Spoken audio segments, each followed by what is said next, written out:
بسم الله الرحمن الرحیم. یو ورور پوښتنه کړې ده، وایي د طاووس غوښې خوړل یا هګۍ خوړل روا دي او که نه دي روا؟ د دغه ورور د پوښتنې په جواب کې باید ووایم چې د طاووس د غوښو اړونده الفقه اسلامي و ادلته په جلد 4 صفحه 2799 کې مسله را نقل کړې ده، او الموسوعة الفقهية الكويتية په جلد 15 صفحه 138 کې مسله را نقل کړې ده، او همدا ډول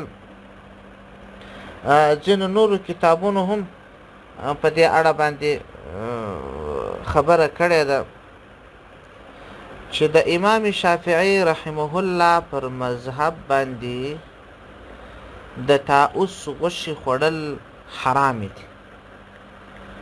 اما فتاوای هندیه په جلد 15 صفحه 290 کې لیکي ولا بأس بأكل الطاووس وعن الشعب يكره أشد الكراهة وبالأول يفتى كذا في الفتاوى الحمادية.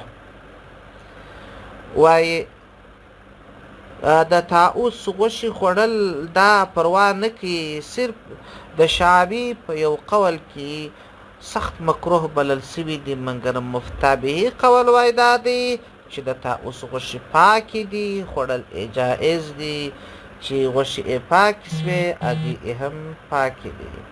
والسلام علیکم ورحمة الله وبرکاته.